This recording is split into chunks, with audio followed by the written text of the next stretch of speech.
السلام عليكم ورحمة الله وبركاته. اللهم صل وسلم وبارك على سيدنا محمد وعلى آله وصحبه أجمعين. النهاردة كده ما شاء الله ما شاء الله ولا حول ولا قوة إلا بالله. سوانا كده تسويقة كده على السريع، حاجة جميلة جدا، 400 جنيه بس. مليت بيتي من خيرات ربنا سبحانه وتعالى، يعني كل الخير من عند ربنا سبحانه وتعالى. بس بدماغك تفكري تعملي تبدعي وتملي بيتك بحاجات بسيطة جدا. 400 جنيه مليت بيتي بالخير. تعالوا بقى نشوف الأسعار الجميلة. وزي ما قلت لكم ان بتبدأ الأسعار تنزل في الشتاء، هنبدأ نخزن ونبدأ نفرز كل حاجة. مش شرط طبعا لشهر رمضان بس، لا، لكل الأيام الصعبة اللي ممكن نمر فيها ما معناش فلوس، اللي هو ما نحتاجش ان احنا نخرج من الحصالة او نخرج من الفلوس الميزانية اللي احنا مثلا محوشينها. يبقى احنا بنعمل التفريزات دي للايام اللي هي ان انا مش عارفه اشتري حاجه النهارده، يبقى بقضي يوم كده سعيد وكده ايه، يوم حلو من الفريزر ومن الحاجات اللي انا مفرزاها ومخزناها. بصوا بقى، جيت من السوق على طول، اللي هو بقى ايه، عايزه اي حاجه كده عشان ايه تديني باور وطاقه كده. شاي، نسكافيه، لبن، اي حاجه بقى موجوده عندك. فطبعا ايه، عملت كده كوبايه شاي وشويه بسكوت كده متكسرين حلوين. وتعالوا بقى ايه نشوف الاسعار. بصوا بقى الاسعار النهارده جميله جدا. شايفين الطماطم القمر دي، الطماطم التحفه دي الجميله القمر دي، الكيلو ونص ب10 جنيه. يعني بصوا زي ما انتم شايفين والله. كل سوق، يعني السوق اللي فات جبتها كيلو وربع، السوق دوت جبتها زي ما انتم شايفين كده كيلو ونص ب10.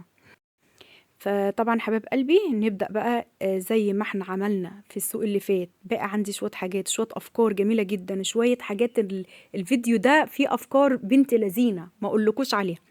يعني هتشوفوها دلوقتي. بص انا بوريكم بس الطماطم اللي هي بتبقى طريه كده شويه، ببدا اشيلها، شلتها كده في الصينيه عشان خاطر ايه، هفرمها طبعا للاحتياج اللي انا محتاجاه. يعني انا مثلا محتاجاها هعمل بيها ايه، اكله مثلا بكره او كده، فانا بسيبها كده على جنب. وببدا احط الجامده تحت وايه واللي بتبدا تحسها مثلا اللي هي يعني طريه شويه بتحطها فوق. يعني باخد الايه اللي هي الحجر دي واحطها تحت. بصوا بقى، جبت كده زي ما انتم شايفين سمك الرنجة، جبت نص كيلو من دوت. وجبت كمان نص كيلو من الايه، من السفاريديا دي. فطبعا بقى يا حبايب قلبي، دي سمكة الرنجة اللي هي النية. فهنشويها مع بعض ان شاء الله، وهنحمر ايه الباقية دي بإذن الله تعالى. بصوا بقى، بس مش النهارده طبعا، يعني اللي هو ايه، انا جايبه مشتريات السوق كامله عشان خاطر ايه، بس اقول لكم الاسعار. فجبت الموز الكيلو ب20 جنيه. هنا بقى المكرونه كده زي ما انتم شايفين حبايب قلبي، جبتها كده. قلت له اعمل لي مثلا ب20 جنيه، اللي هو 10 جنيه مثلا من كل نوع. يعني جبت 10 و10 و10. وجبت كمان زي ما انتوا شايفين كده عدس بجبة، وجبت كمان ربع دورة فشار. وجبت كده ايه المرقة دي لقيتها عنده، اللي هو كان باقي فلوس يعني ايه، فقلت له ماشي هات لي واحدة مرقة. فكان باقي واداني كيس الملح دوت ايه، يعني تكملة الفلوس، يعني عشان ما كانش معاه فكة فاداهالي. تعالوا بقى شوفوا البطاطس نزلت يا ولاد. زغرته يا ناس، البطاطس ما شاء الله جميلة كبيرة اهي وحلوة اهي.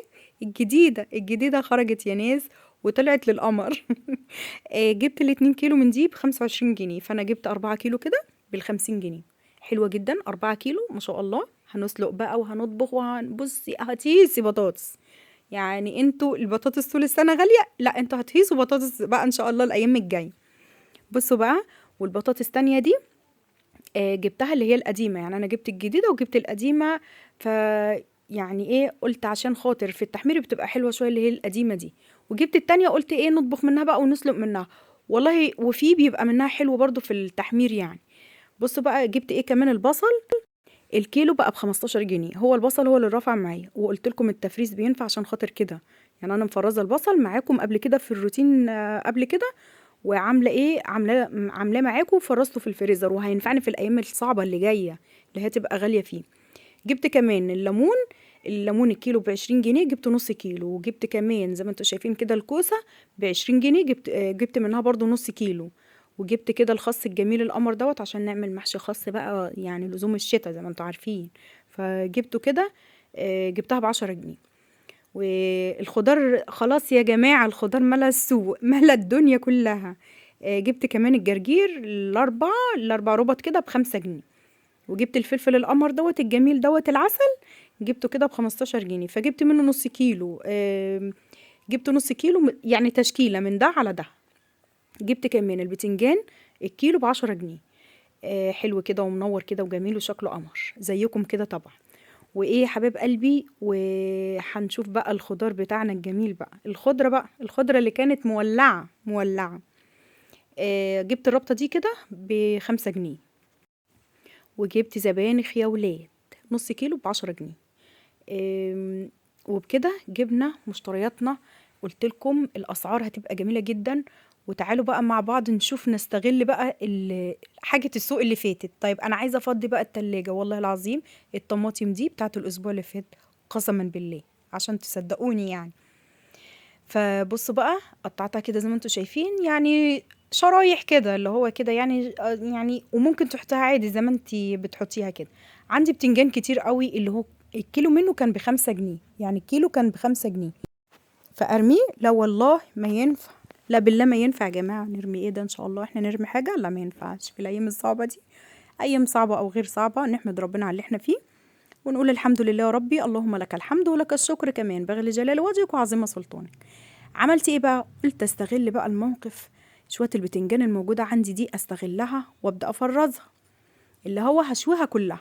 وتعالوا بقى مع بعض. ودي القرنبيطه برضو اللي جبتها الاسبوع اللي فات، وهنبدا بقى ايه نعمل مع بعض، ايه هنقطعها كده ونعملها. يعني المهم كل حاجه السوق اللي هي بتاعت السوق اللي قبليه هتبقى دي برضو من الافكار الجميله بتاعتنا، اللي هو انتي بتتسوقي وبتحتفظي بكل حاجة كويس جدا.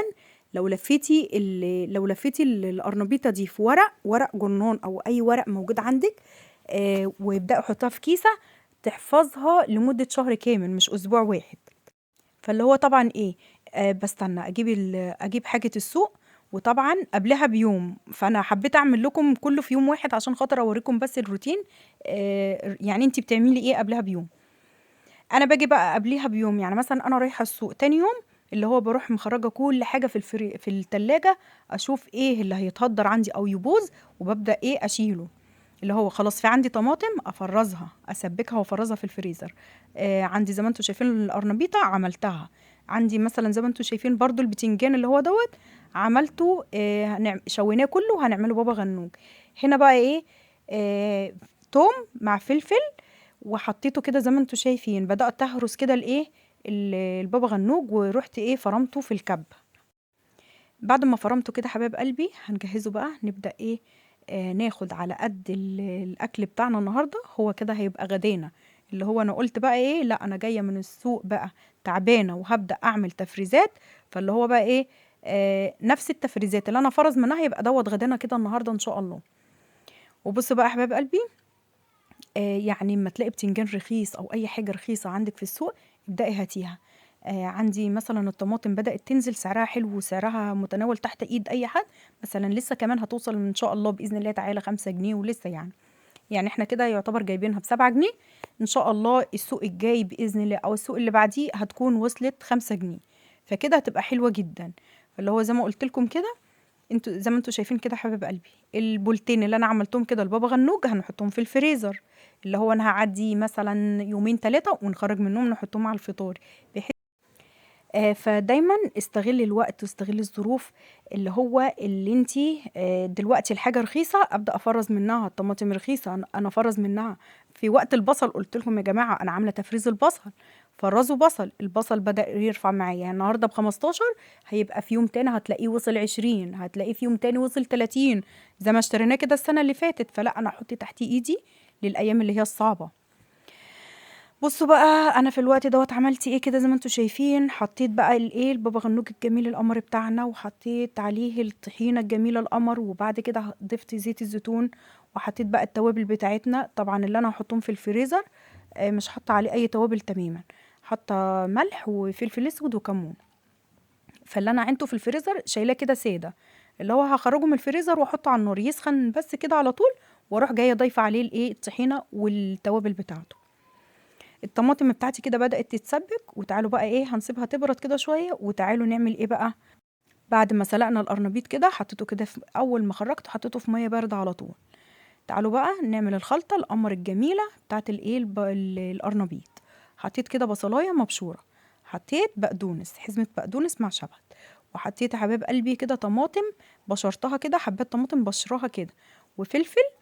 وطبعا لو عندك توم ضيفي التوم، وملح بقى وفلفل اسود وكمون وكاري وكركم وتوم باودر بصل باودر، وكمان حطي مرقة ماجي.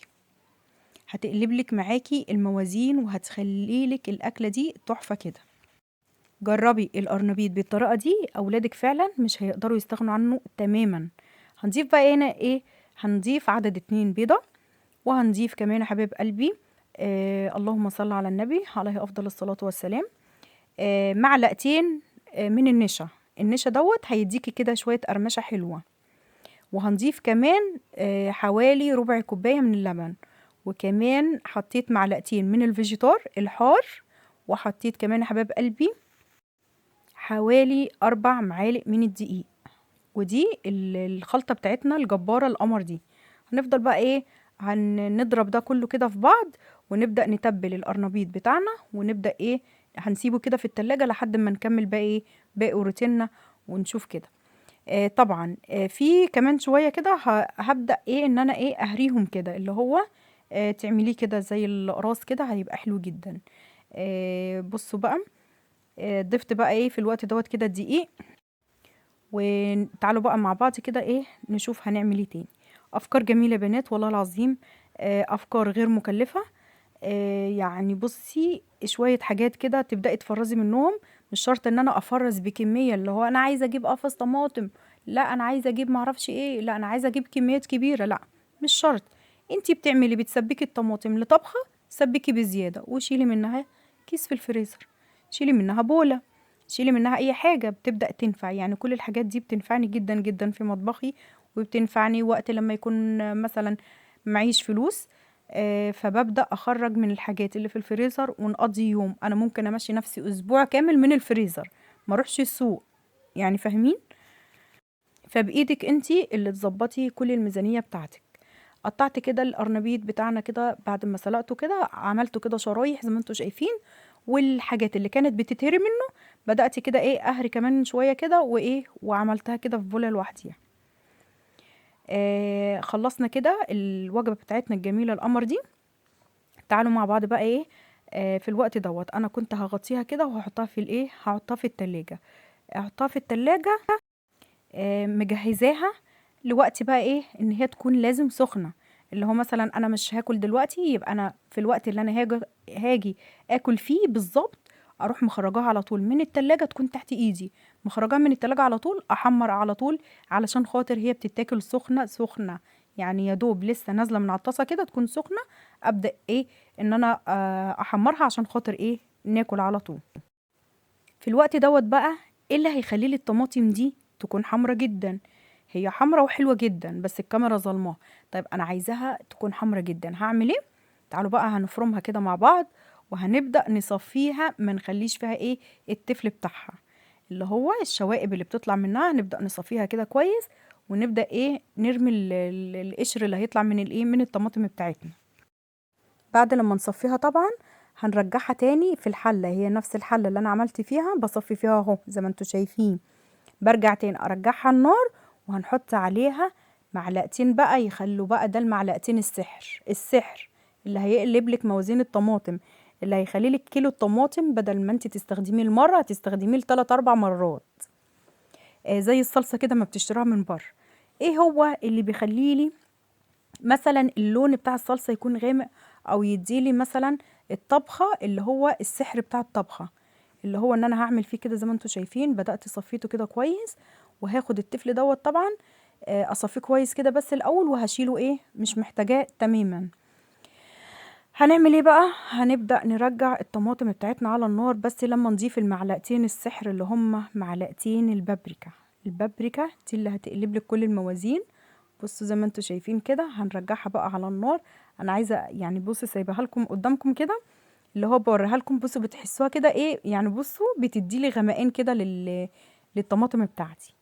بصوا شايفين بقى الصلصه القمر دي انا حطيتها بس على النار، خدت لها بس غلوتين وفي الوقت دوت بقى ايه هبدأ اصبها كده في بولات صغيره.